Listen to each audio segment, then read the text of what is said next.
Hello everyone. Morning, morning, morning.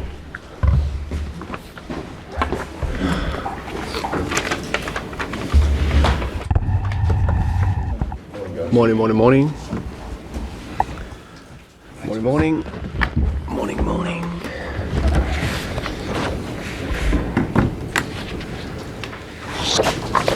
Really good to see you all. Thank you very much for coming. Obviously we know that there's a serious topic on the agenda, so that's absolutely fine. We're here to answer questions as best we can on that. We do not have the full details yet. I'm sure Thomas will explain. So we appreciate you've got to ask. I hope you appreciate that we might not be able to answer all your questions, and all we do ask is you don't keep asking the same question over and over again. We do have training in a bit. Football match is only 28 hours away, so we do have to play that rather than sitting here for that time. But we'll answer as best we can. I'd say also a football match to talk about. Usual drill from us. We'll start with Jeremy from Sky, then Niv from PLP. We've got two other camera crews here if they'd like to go at that point under immediate embargo. We'll do an embargoed section for the newspapers. Saturday newspapers will be 10:30 p.m. embargo. We'll make it clear when that's about to start. Are all our cameras happy? In that case, we'll go with Jeremy from Sky. Hey Thomas, so Ivan Toney banned for 8 months. Can't train with you until September. It's a massive sanction. Is it fair, and what's your response? The response is that two things, of course. I think it's sad for Ivan. In terms of the fairness and the response and the reply to that, we need to wait for the written reasons before I know the full details. I can't really judge or comment too much on that. We will definitely come back to that and be willing to answer questions. But because we don't have the full picture, I don't think I really can go into details about that. So you can't say yet whether you'll appeal this? I can't say anything about that. We just want to know a little bit more with full details before we have further in-depth comments to it. Do you know what it means for Ivan initially? Obviously, he can't train with you now until September. Is he banished from Jersey Road? What does it mean for him now? Yeah. Very good question. We actually don't know. I think, what is it, yesterday or was it the day before? Yeah, so we are, of course, searching for or waiting for the information, so we know what we can do, how we can approach him, what he's allowed to do, especially the first 4 months.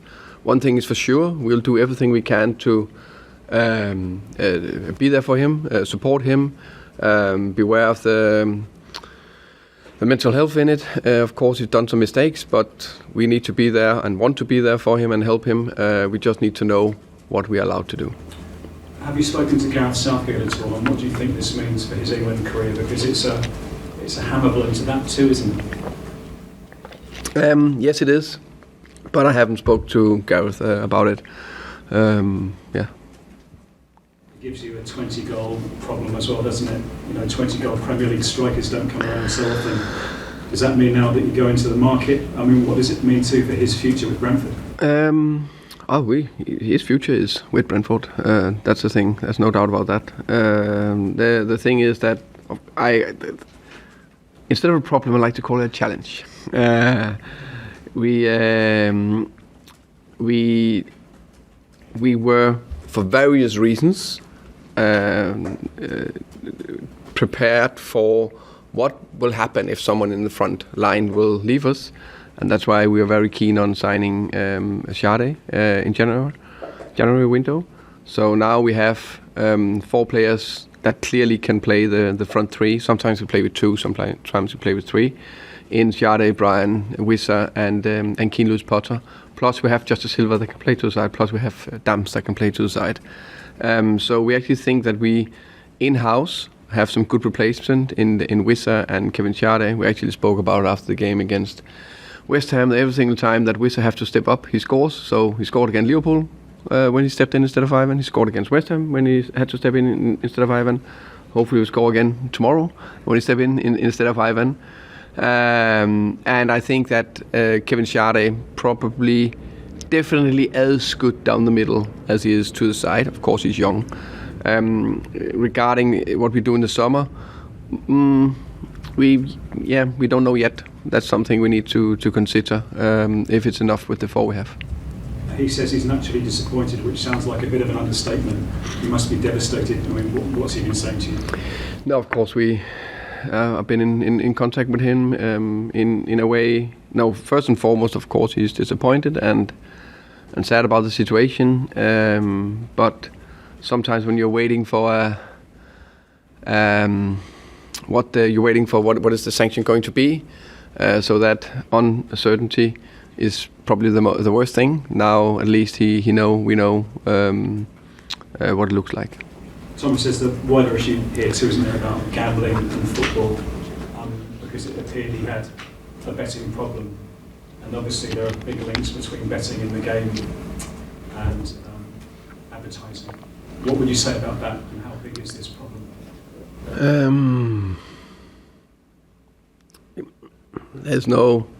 I think gambling in general, not only in the game or the one involved in the game that maybe is gambling too much. I don't know how many and how big the problem is, but I think in general there is a gambling issue we need to be aware of in the society. And I said before, I think it is a challenge, me personally, that all the advertising for gambling done by clubs, individuals in the game, I think that's an issue for me. Does he still have an issue with gambling, or has he had help with it? I don't know if he. I think it's when do you have an issue with gambling? Well, I think we are judging something on some situations. I don't know exactly what is a gambling problem and who is to judge that. So I don't know actually if he got that. I know there's been these situations, but I guess I don't know exactly on that question, if I'm totally honest. Just finally from me, is this fair on Brentford? Because looking at the dates that are involved here, from Feb 2017 to Jan 2021, only a small part of it, actually relates to when he was at Brentford. Is this fair on Brentford, would you say, when a lot of the time span was actually when Tony was at the clubs?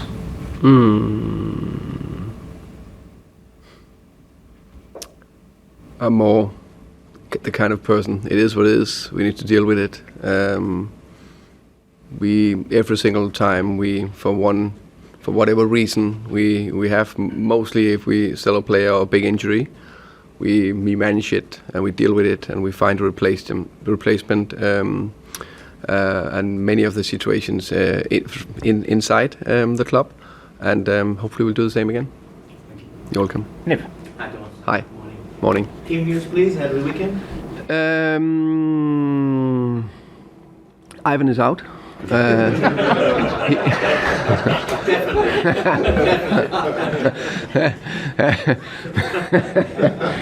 Besides that situation, he couldn't play anyway. He got a hamstring injury, so he wouldn't have been available for the game today or for City actually, unfortunately. Besides that, Strakosha is back in the team, which is good news, and he's been out, but also because which we think is the right decision for Matthew Cox to send him to the Under-21 World Cup. Fantastic experience for him, and hopefully that can be stepping stones in his development. Besides that, I think everyone available from last game is available again. Is it fair to say that following the decision regarding Ivan Toney, that's the biggest challenge you face as a club since your Premier League promotion? Yeah, it's a different challenge. I think it's talking about what happened now or going further. Okay, going forward.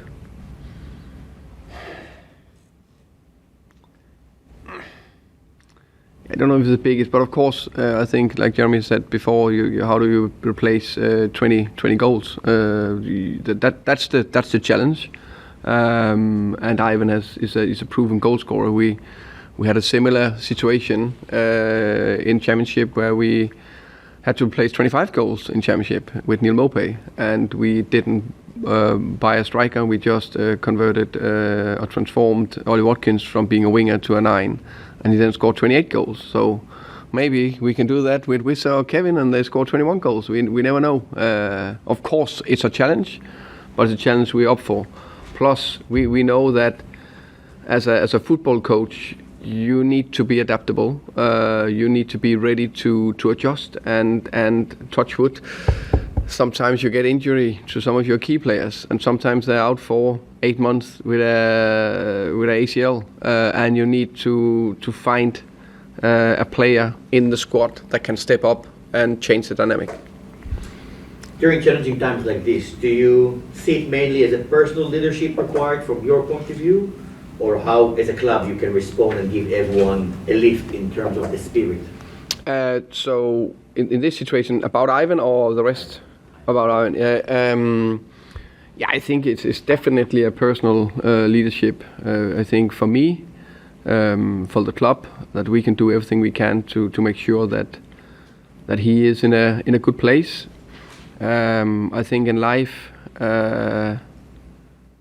we all make mistakes. Some make bigger mistakes. Some who are we to judge that? We're definitely very good, especially in the football world. So if anyone step over the line, no matter how small or big it is, we are good to judge it. But we need to, and that have a consequence, and that it is what it is. But I think we need to be aware of the mental health in this. I think Ivan is a footballer, but he's also a human being that have family, a partner, young children, a mom and dad, siblings, friends, and he's been on the front pages quite a lot the last year or something like that. So we need to do everything we can to support him in that aspect. Let's talk about tomorrow's game. Thank you, a football question. Thank you. Okay. What would a win tomorrow would mean to your fans, especially after the news they recently? Yeah, that will, of course, means a lot. We are going there. We know Tottenham is a huge club, massive team, fantastic players. So we know it's going to be a challenge, but yeah, we believe in ourselves. We're in a good place, and we will do our very best to try to get 3 points. Finishing potentially above Fulham and Chelsea as the West London side with the highest amount of points. That's another motivation push, isn't it? Definitely. I think we have said it from the beginning of the season. That determination to do everything we can to end as high as possible, and we definitely had a lot of things to play for in the last 2 games, and it's about getting all the energy out there and final push. Because if you lose that, then I think you are a little bit. It's not the same that we're just going to win them. They're pretty good, the 2 teams we're going to face, but the performance needs to be up there, and I think that shows a lot about the culture if you can go out and perform again. You finished last season with 46 points, 13th in the table. Do you think that if you win both games, Spurs now sitting next to be with 59 points, potentially European football next season is an option? I think we need to start to see if we can win on Saturday. Then we can discuss if that option is on for the last game, and then I'll be more than happy to talk about that. So the thing we are focusing on is do everything we can to win tomorrow. Where's Alex from the BBC next? Yeah, hi. Hi, Thomas. Just speaking about Ivan and the issue of betting in football, does the sports authorities, do they have to take some responsibility as well? I don't know the full details of how much support or education the authorities do. I know, of course, the Premier League, the FA, there's a lot of initiative in place that they try to educate people out there, and I think that's the key thing. I think education is the key thing. I think across the world, education is the number one thing. It want to change a culture, change a mindset, and that take a lot of hard work and a lot of patience.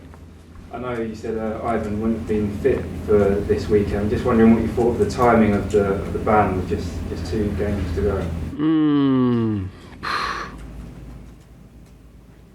Yeah, I don't know. We knew there were a hearing. We knew there would most likely be some sort of ban. I think on top of my head it's more okay. Get it done. Now we know it. Move forward. Yeah. Okay. Do you know what you're expecting from the written reasons? Do you have any insight into that after speaking with Ivan? No. No, nothing. Of course, I have a little. I've been kept in the loop kept in the loop by Phil Giles, our sports director.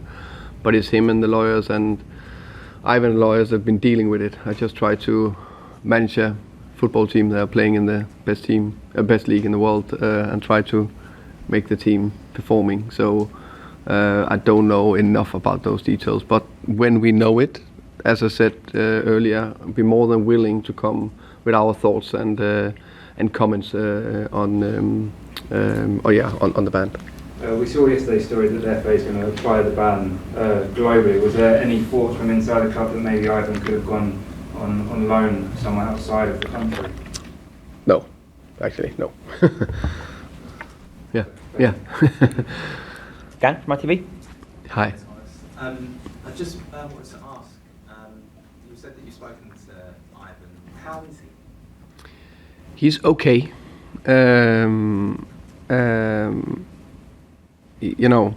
Pretty sure he expected some sort of ban.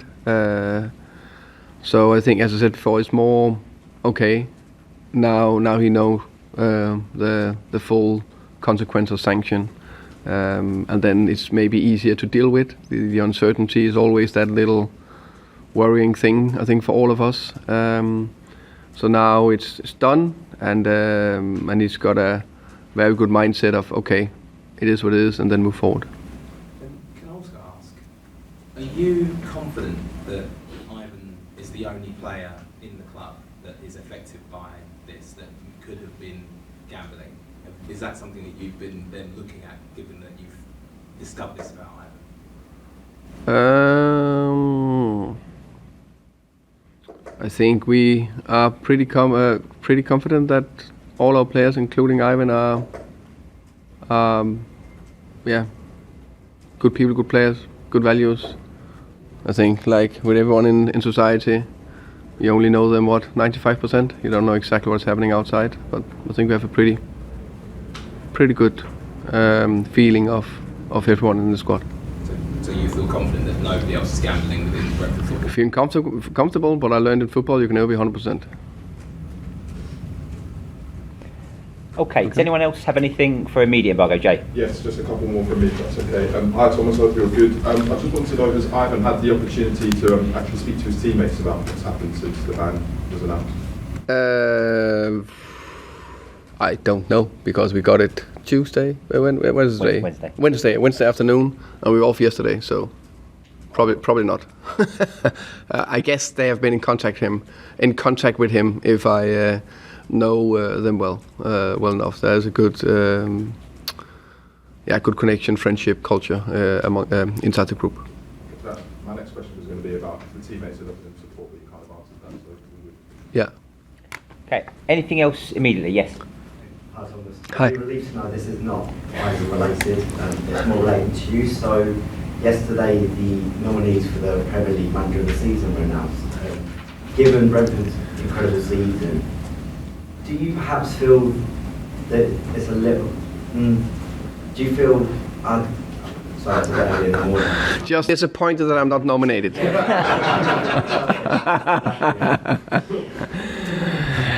I think these individual nomination is always a little bit... I understand that I'm sitting here, I need to answer all the questions, but there's a lot of people behind me that are doing an incredible job to make this being a very successful season for us. I think it's more an indicator of how well we have done. We know ourselves that we have had a top season in many ways. I don't know who is in the panel. Apparently they've decided that 6 others have done an even better job. But I also think it's a tough task to be in that and take that decision. Personally, I have another coach I think have done incredible. Gary O'Neill from Bournemouth, I think it's fantastic. He also came in a little bit later, like De Serbia and Unai Emery. Not that I think they have done well as well. It's just, but look at the foundation they stood on and the foundation he had. I think he took over when they lost 9-0 at Anfield, and everyone doomed them and said they will be relegated. I think it's incredible work by Gary O'Neill and his staff. So, yeah, you're welcome. Doesn't seem like there's anything else, so we're now going to go under embargo, please. Everything from now on is 10:30 p.m. for the newspapers. I know we've got Martin from The Sun. Would you like to go?